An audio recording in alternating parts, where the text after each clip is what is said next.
ब्रह्म सरोवर के नजदीक बिरला मंदिर की जमीन बेचने का मामला दिन प्रतिदिन बढ़ता जा रहा है।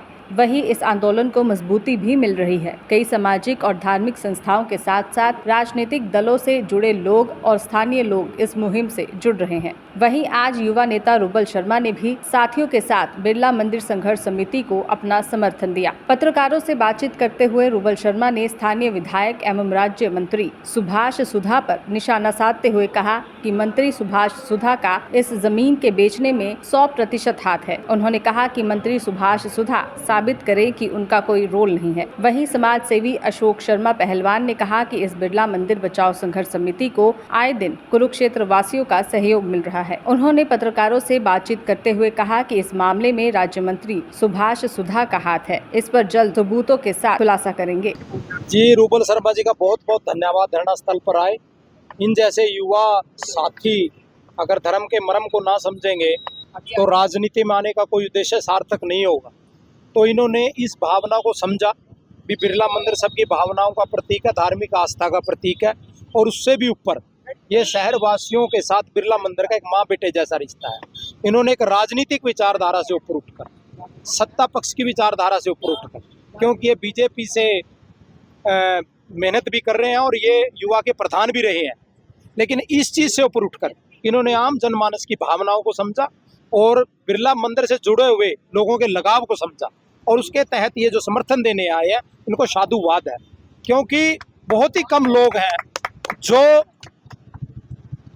ये मानते हैं कि धर्म से ऊपर कोई जात नहीं, कोई समाज नहीं, कोई राजनीतिक दल नहीं, कोई परिवार नहीं, कोई सगे संबंधी नहीं। धर्म के ऊपर ना जाने कितने लोगों ने शहादत दी है, कितने गुरुओं ने शहादत दी है और धर्म की आस्था से जुड़ा हुआ ये मुद्दा है। तो इनको बहुत बहुत साधुवाद है और हमारी संघर्ष समिति को एक नया बल मिला, क्योंकि इन जैसे युवा भी जब इस तरह से धर्म के आंदोलन में शामिल होंगे तो एक नया आंदोलन एक नए युवाओं के साथ नया रूप लेगा। हम बहुत बहुत धन्यवाद करते हैं और आप जैसे मीडिया के माध्यम से हम ये भी कहते हैं कि भी अभी तक भी प्रशासन की जो नींद नहीं खुल रही, वो नींद इसलिए नहीं खुल रही क्योंकि ये 15 दिन हो चुके हैं ऐसे आंदोलन को। आज 8 दिन धरने को हो चुके हैं, 7 दिन ज्ञापन को हो चुके हैं।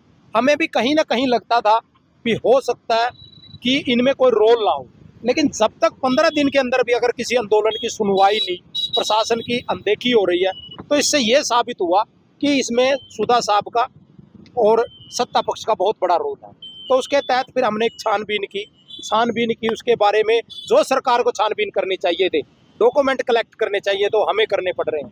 और शाम को उसको लेकर एक 4 बजे पर्ल मार्ग के अंदर प्रेस कॉन्फ्रेंस है। उस कॉन्फ्रेंस को आप लाइव ज़्यादा से ज़्यादा जो भाई किसी इन वीडियो को देखें, आपके चैनल को देखें, वो ज़्यादा से ज़्यादा आप जो आवाज़ समय उठाएंगे उसको ज़्यादा से ज़्यादा शेयर करें। और इस जो ये विधायक साहब सो चुके हैं और इस मुद्दे को ये मानते हैं कि इस मुद्दे में मेरा कुछ नहीं हो सकता, आज उनको हम संज्ञान में लगाकर आप जैसे पत्रकार बंधुओं को एक नया बल देंगे। आप उनकी आंख में आंख डालकर आप उससे आज शाम के 4 बजे के बाद एक प्रश्न कर सकते हो, आप उनसे पूछ सकते हो, आप उपायुक्त से पूछ सकते हो भी आप तो कहते थे कि हमारा कोई रोल नहीं, एक ये डेली प्रक्रिया के तहत हुआ है, लेकिन आपका रोल आज साबित हो गया है। आप इसके बारे में क्या कहेंगे?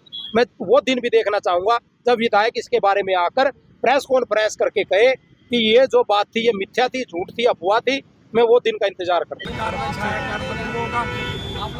आज इस बिरला मंदिर बचाओ समिति के धरने पर मेरे पहुंचे हुए साथियों का और जहां तक भी ये वीडियो जाएगा सभी को अपनी ओर से नमस्कार करता हूं। मैं विशेष धन्यवाद आप पत्रकार व छायाकार बंधुओं का भी करता हूं जो बिल्कुल एक निस्वार्थ भाव से भाई अशोक पहलवान जी द्वारा जो एक आवाज उठाई गई, जो आज एक जन आंदोलन के अंदर तब्दील हो गई, जो बिरला मंदिर बचाओ संघर्ष समिति जो हमारे शहर के कुछ लोगों ने मिलकर, कुछ ट्रस्ट के लोगों ने मिलकर, वो कह रहे आप पार्टी वालों ने ले लिया, कोई कह रहा है यहाँ के एमएलए मंत्री ने ले लिया, इसमें 100% रोल जो हमारे यहाँ से विधायक सुभाष सुधा उसका एक कारण है, वो कमेटी का मंत्री वो है। एनडीसी कैसे निकल गई जब रजिस्ट्री हुई, उसकी इन्वॉल्वमेंट 1 से 1 लाख % है। या तो वो साबित कर दे, अगर रजिस्ट्रियाँ हो भी गई ये तो वही बात होगी चोर चोरी छोड़ दे, हेरा फेरी नहीं छोड़ता।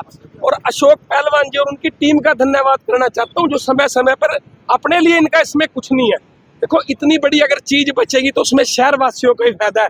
आखिर हमारे शहर की एक धरोहर है, ऐसे तो कल को कोई कह देगा लाल किला भी बिकेगा, फिर ये कल को कह देंगे स्टेडियम बिकेगा, फिर कल को कह देंगे ब्रह्म सरोवर के चारों तरफ बहुत बढ़िया मार्केट बन जाएगी। तो मैं जिनकी ये जमीन है उन ट्रस्ट के साथियों को भी आपके वीडियो के माध्यम से कहना चाहता हूँ कि लॉस प्रॉफिट जिंदगी का एक हिस्सा है। अगर वो किसी बात से लॉस में चले गए तो अपनी दूसरी जायदाद बेच लें, आखिर वो देश के मालिक रहे हैं, ये ट्रस्ट की जमीन है, यहाँ पे उन्होंने लोगों का दान का पैसा लगाया हुआ है। जब उन्होंने शहर को एक चीज दान कर दी तो उनको भी बचना चाहिए। और जिन साथियों से इंसान गलतियों का पुतला है, गलती आदमी से हो जाती है, ये सौदा वाकई बिका है, ये सौदा हमारे पास भी बिकना आया था, मेरे पास कागज भी था, मैं आपको क्या दिखाऊं भाई, इन्हें सारे दिखा दिए। तो मैं 100% उन साथियों से भी रिक्वेस्ट करता हूँ कि आप और जगह करोड़ों कमा लेना, कृपया करके हमारे मंदिर जो जहाँ से हमारी आस्था जुड़ी है इनको बख्शने का काम करें। क्या कहेंगे अगर कल धरना प्रदर्शन किया जाता है या धरना किया जा रहा है या प्रदर्शन किया जाता है, रोड जाम किया जाता है? बिल्कुल साथ खड़े हैं जी। और मैं तो आपके वीडियो के माध्यम से शहर वासियों को भी एक बात कहना चाहता हूँ भी घरों से बाहर निकलना पड़ेगा, नहीं है कल को हमारी कोठियां और दुकानें भी बेच देंगे। ये बहुत चोर लोग हैं, इनको बदलना भी होगा, इनको भगाना भी होगा यहाँ से। आप खुद देखिए जिन्होंने इतना बड़ा कांड कर दिया, रजिस्ट्रियां तक होगी। तो मैं प्रशासन को भी एक बात आपके वीडियो के माध्यम से कहना चाहता हूँ कि जो भी रजिस्ट्रियां होगी जाने अनजाने में हो जाती हैं, क्योंकि हजारों या लाखों या 200 रजिस्ट्रियां डेली होती हैं, उसको कैंसिल करने का भी काम करें और इन रजिस्ट्रियों पर बिल्कुल बैन लगाने का काम करें जो ये रजिस्ट्री बिरला मंदिर की इन्होंने गलत एनडीसी बनाकर कर दी। दैनिक सवेरा के लिए कुरुक्षेत्र से विक्रम सिंह की रिपोर्ट।